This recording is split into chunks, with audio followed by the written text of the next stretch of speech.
Have you ever wondered why some people go through life feeling inadequate, no matter how much they accomplish? Why some people deeply believe they're never enough, that something's fundamentally wrong with who they are? The answer almost always starts in childhood, and often it begins with mom. We're not talking about mothers who scream or hit. We're talking about something more subtle, more insidious. We're talking about mothers who erode their children's self-esteem through psychological tactics so refined that decades later, the now adult child still can't put a name to what happened. She just knows she never felt good enough, that she was never truly seen, that she was never loved for who she really was. Carl Jung devoted a large part of his work to understanding how unconscious parental patterns shape a child's psyche. He knew that the relationship with the mother is the first mirror where a child sees their own image reflected, and when that mirror is broken, when it reflects only the narcissistic needs of the mother and not the reality of the child, something inside that child dies. Self-esteem isn't something you teach, it's something you build through thousands of interactions where the child learns that their feelings matter, that their existence has value, that they're worthy of love simply for existing.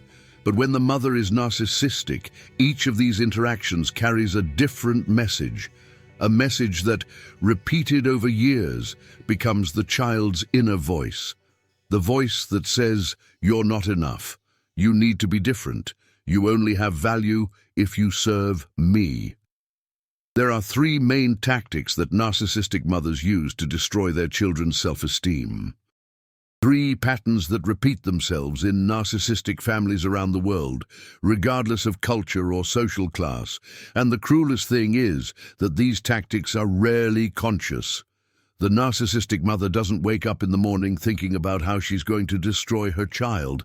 She just acts from her own unhealed wounds, from her own emotional emptiness, from her inability to see her child as a separate being from her.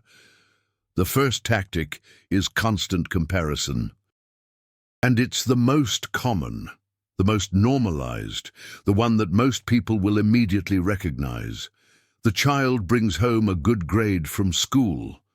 The mother asks, "What grade did your cousin get?" The child shows a drawing. The mother comments that the neighbor's daughter draws much better. The child achieves something. The mother immediately remembers someone who achieved more, achieved it sooner, achieved it better. Nothing. The child does is good in itself. Everything needs to be measured, compared, evaluated against the performance of others, and the child always loses in this comparison. There's always someone smarter, prettier, more talented, more obedient. There's always someone the mother would prefer to have as a child. What's happening psychologically here? The narcissistic mother can't validate the child for who they are. She can only see the child as an extension of herself, as an object that reflects her own image.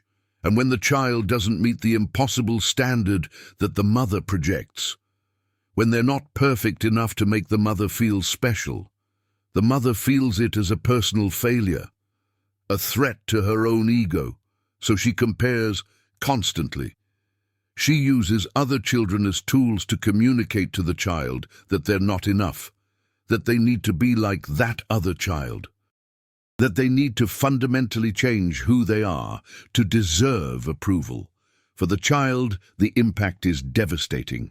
They learn that their value isn't intrinsic, that they're not loved for simply existing, that they need to earn love through performance, through achievements, through being someone they're not. They develop what Carl Jung called a persona, a social mask. But it goes beyond that. They develop a complete false self, a version of themselves built to please their mother, while the true self is buried so deeply that they forget it exists. Let me give you a concrete example. A little girl of 8 loved to sing. She sang all the time, in the shower, while playing, While doing homework, music flowed from her naturally as an expression of pure joy. But every time she sang, her mother made the same observation. Her cousin had a prettier voice. She should take singing lessons like her cousin. She should try harder if she wanted to sing in public. She should. At 12 years old, this girl stopped singing. She simply stopped. Years later, as an adult, she couldn't explain why. She only knew that the idea of singing filled her with anxiety, with shame, with a feeling of inadequacy that she couldn't name. Her natural pleasure, her spontaneous expression, had been associated with insufficiency. And when you associate your most authentic expressions with insufficiency, you stop expressing yourself. You stop being. Constant comparison creates a brutal hypervigilance in the child. They become obsessed with monitoring how they're doing compared to others. They develop a cruel inner voice that constantly judges, measures, compares. It becomes their own internal narcissistic mother, and that voice never rests. Decades later, at 40, 50 years old, the person still hears that voice saying that they're not enough, that someone's doing better, that they should be different from who they are. And here's the cruel paradox. The child who grows up in constant comparison often becomes extremely successful externally. They conquer, achieve, attain, because they've been programmed to believe that value comes from achievement. But inside, there's an emptiness, because no external achievement can fill the unmet need to be seen, accepted, and loved for who you really are. The second tactic is emotional blackmail, and this is even more insidious because it disguises itself as love. Emotional blackmail isn't the mother who directly says, "Do what I want or I won't love you anymore." It's much more subtle. It's the mother who gets sick when the child doesn't obey. The mother who cries saying that the child is killing her when they express their own desires. The mother who gets cold, distant, when the child doesn't meet their expectations, and only returns to being affectionate when the child submits. Jung spoke about how children are incredibly sensitive to the emotional state of their parents. They feel everything. And for a small child, the mother's approval isn't just desirable. It's necessary for survival. A child who feels they've lost their mother's love feels like they're going to die. Literally. It's an existential threat. The narcissistic mother intuitively knows this and uses it. She withholds love as punishment, offers love as a reward. Her love is never unconditional. It always comes with an implicit condition. You can have my love if you are who I want you to be, if you do what I want, if you make me feel special, if you fulfill my emotional needs. Let me give you another example. Ever wonder how a 10-year-old boy just wants to kick around a soccer ball with his friends after school? Mom says it's fine, but her tone screams otherwise. She sighs, a dramatic sigh, mentions how tired she is, how nice it would be to get some help around the house, how she does so much and nobody ever lifts a finger. She doesn't forbid him from going, but she makes it feel like an act of treachery. The boy goes to play, but the guilt eats him alive. When he gets back, Mom is icy. She speaks to him in clipped, short sentences, avoids eye contact. The boy feels like he's done something terribly wrong, but he can't put his finger on it. After all, she said he could go, but the air in the house is thick with unspoken disapproval, with silent martyrdom. This is emotional blackmail, plain and simple. The child learns that having his own desires hurts Mom, that asserting himself causes pain to others, that his needs are a threat to the well-being of the people he loves. And gradually, decision after decision, the child stops having desires, stops asserting himself. He becomes an expert at reading Mom's moods and shaping himself accordingly. He becomes what Jung called the pure eternus, the eternal child, trapped in an infantile emotional dependence on his mother, unable to separate, to individuate, to become himself. The impact of this in adult life is profound. These children grow into people who don't know what they want, who feel guilty for having needs, who become experts at taking care of others while completely neglecting themselves. They develop what we call codependency. But it's more than that. It's a fundamental fragmentation of the self, an inability to know where you end and the other person begins. They get into relationships where they repeat the pattern. They choose partners who, like mom, make them feel responsible for their happiness. And when they try to assert themselves, when they try to set boundaries, when they try to be themselves, they feel an overwhelming sense of guilt, because deep down in their psyche, etched in letters of fire, is the message: your desires hurt the people you love. You are only worthy of love when you sacrifice yourself. And the third tactic, the most devastating of all, is identity erasure. This happens when the narcissistic mom simply doesn't recognize the child as a separate being. Everything about the child is reinterpreted through the mom's needs. The child is sad. Mom says she's not sad, she's just tired. The child is angry. Mom says she's not angry, she's just hungry. The child likes blue. Mom buys everything pink because she likes pink. It sounds like a small thing, but when it's repeated thousands of times, over years, it has a brutal effect. The child learns that his internal perception is unreliable, that what he feels isn't real, that what he thinks he wants isn't what he really wants. He develops what psychologists call dissociation, a separation between his internal experience and his external expression, because expressing his internal experience results in invalidation. Jung said that the worst kind of lie isn't lying to others, it's lying to yourself. And when you grow up being taught that your feelings aren't real, you develop a deep confusion about who you are. You become a stranger to yourself. This manifests in different ways, depending on the child. Some children completely internalize the denial and lose contact with their inner world. They become adults who, when you ask them what they feel, simply don't know.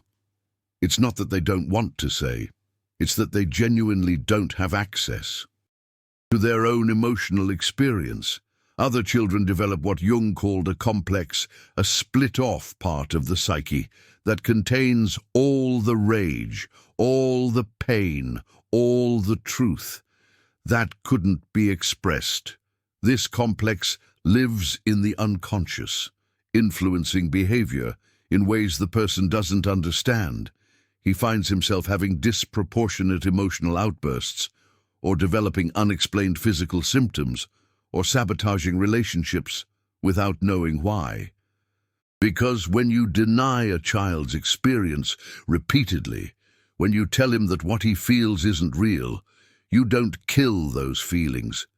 You bury them, and they live in the basement of the psyche, banging on the walls, trying to be heard. And what happens in the body is equally devastating. Modern neuroscience confirms what Jung intuited. When a child experiences chronic invalidation, his nervous system enters a state of constant hyperactivation. The brain is constantly scanning for signs of danger, trying to predict when the next invalidation is coming. This creates a pattern of vigilance that persists into adult life. These people live in a state of perpetual alert. The body is always tense, the jaw clenched, the shoulders raised, the stomach tight, because on some deep level they're still waiting for the next denial, for the next time someone's going to say that what they feel isn't real. And when you live like that for decades, the body takes its toll. Autoimmune diseases, digestive problems, unexplained chronic pain. The body literally carries the weight of unprocessed invalidation. I'll tell you about a woman who sought therapy at 35 because she couldn't understand why she was always anxious. She had an objectively good life. Husband, kids, career, but she felt this constant anxiety, like something terrible was about to happen. While exploring her childhood, she remembered something she hadn't thought about in years. As a child, she was afraid of the dark, a real, visceral fear. But her mom always said that she wasn't afraid of the dark, that she was making it up, that she just wanted attention. Night after night, she was put in her dark room, while her heart raced in terror, and her mom insisted that she wasn't feeling what she was feeling. Eventually, she stopped saying she was afraid. She even stopped knowing she was afraid. She developed what she described as a numbness, an ability to disconnect from bodily sensations, but the anxiety never went away. It just became diffuse, objectless, present, all the time. That's identity erasure in action. The child learns that his internal experience doesn't matter, that what he feels isn't valid. And when you invalidate someone's experience repeatedly, from an early age, you teach that person to invalidate themselves. She becomes her own internal perpetrator. These three tactics rarely come alone. They typically operate together, intertwined, creating a psychological system where the child learns that she isn't real, that her perceptions aren't reliable, that her worth depends on performance, that love is conditional, that asserting herself hurts others, that it's safer not to really exist, just to appear to exist. And the final cruelty is that the mom who does this was almost always a child who went through the same thing. She's operating from her own unhealed wounds, her own unmet needs. She's seeking from her children the validation she never received from her own mom. The children become objects to use, tools to fill the internal void she never learned to fill any other way. Think about it. Your narcissistic mom probably had a mom who did the exact same thing to her, and her mom had another mom who did the same. And so on, going back generations. It's like a family curse, passed down from mother to daughter, a legacy of unhealed pain that replicates automatically unless someone consciously breaks it. And what keeps this cycle alive isn't malice, it's unconsciousness. It's the inability to look at one's own wound, because looking at the wound hurts. It means admitting that your mom didn't love you the way you needed, that your childhood wasn't what you deserved, that you have legitimate pain that needs to be felt. And for many people, especially women who were taught to always take care of others and never of themselves, that's unthinkable. So they pass the pain onward, unknowingly, unwillingly, but they pass it. Carl Jung called this the cycle of the unresolved unconscious.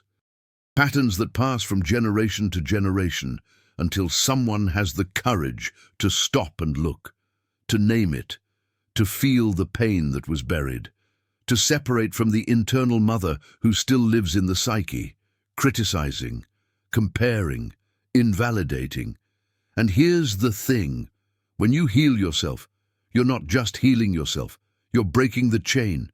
You're ensuring that this pain doesn't pass to the next generation. If you have children, or plan to have them, the work you do on yourself is the greatest gift you can give them, because you won't pass on what you've already healed. And if you don't have children, you're still breaking the chain, because you won't go into relationships looking to fill the void your mom left. You won't use other people as objects to validate your worth. You'll show the world a new pattern, and that matters. And here's what you need to understand. Recognizing these tactics isn't about blaming your mom. It's about understanding what happened to you. It's about naming the unnameable. It's about validating your experience after a lifetime of being taught that your experience doesn't matter. When you can look at your childhood and say, "My mom constantly compared me, and that made me feel like I was never enough." You're doing something revolutionary. You're saying that your perception is real, that your feelings matter, that the pain you carry has a cause. And when you name the cause, when you stop blaming yourself for not feeling enough, something starts to change. Because the truth is, you weren't born feeling inadequate. You were born complete. And something happened to teach you to feel broken. Recognizing these tactics is the beginning of reclaiming what was lost. It's the beginning of becoming who you always were before the world told you who you should be.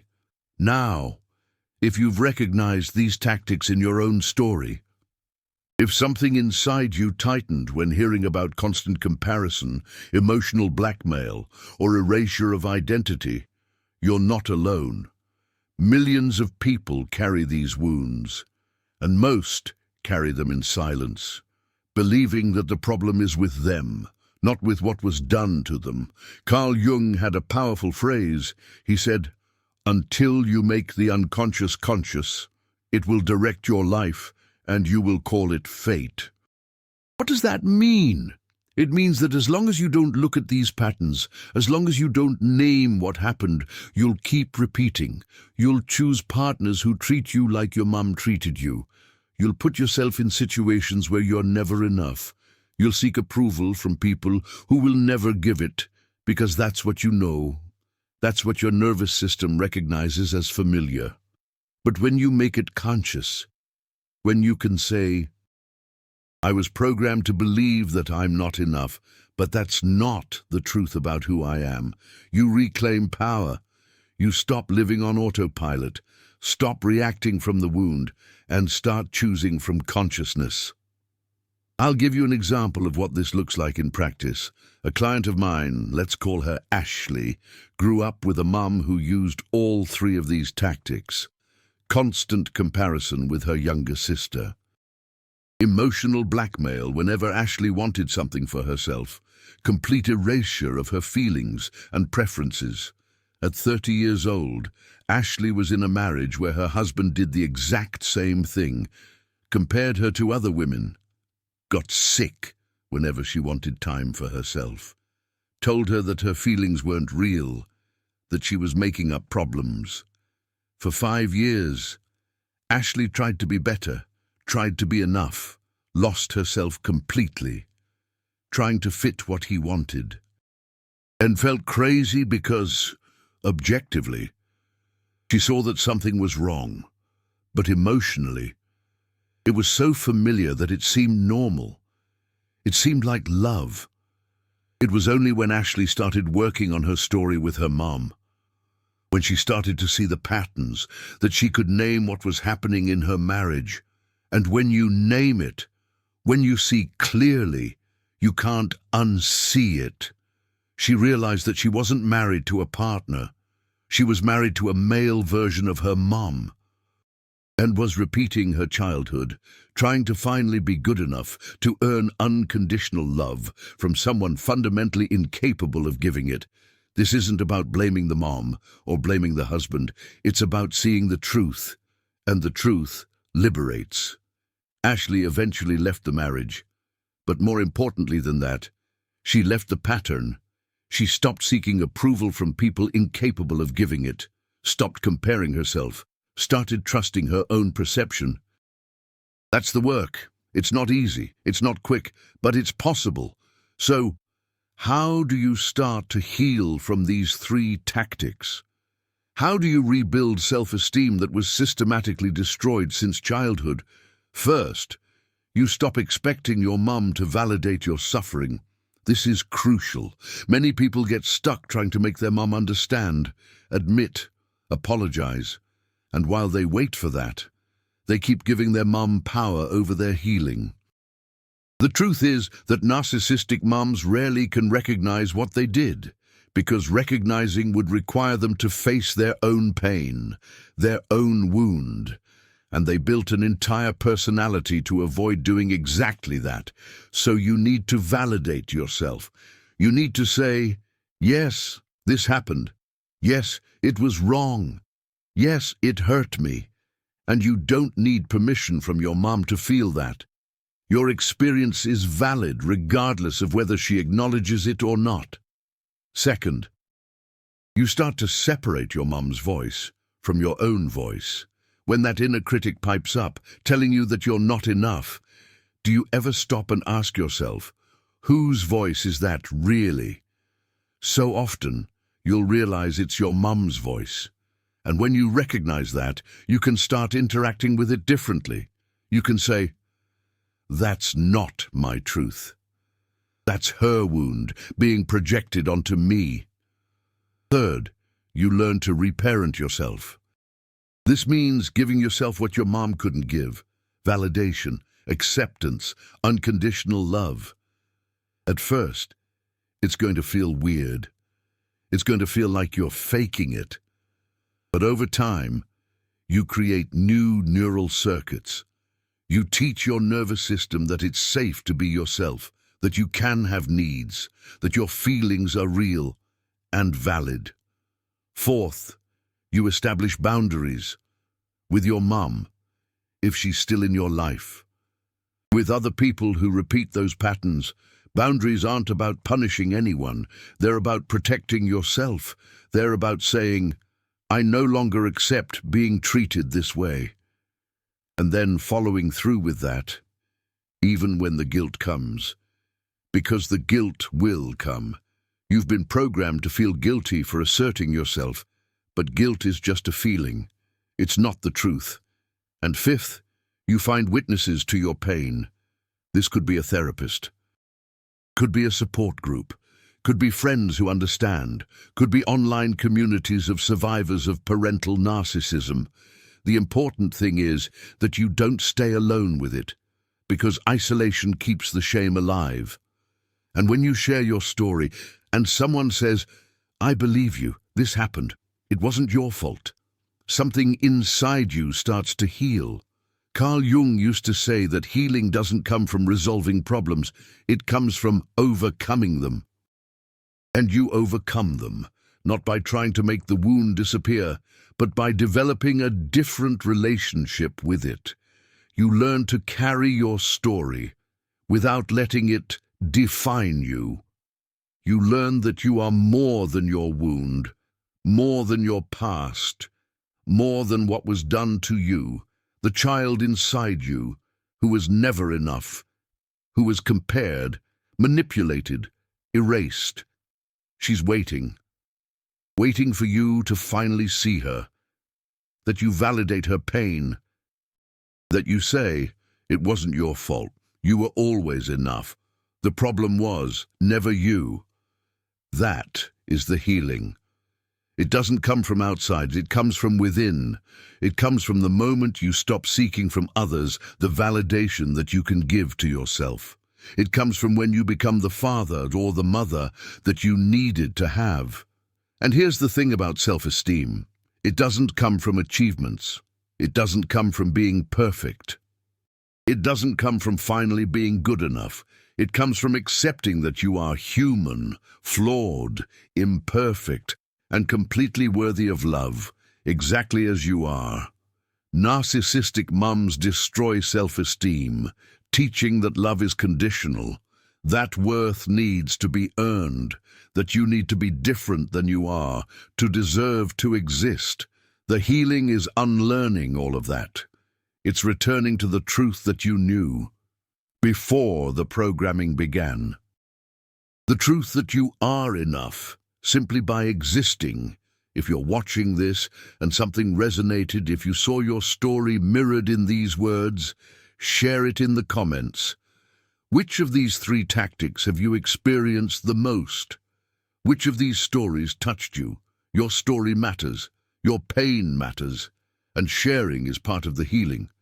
When you name it in the world, when you say it out loud, you take away the power of the secret. You stop carrying it alone.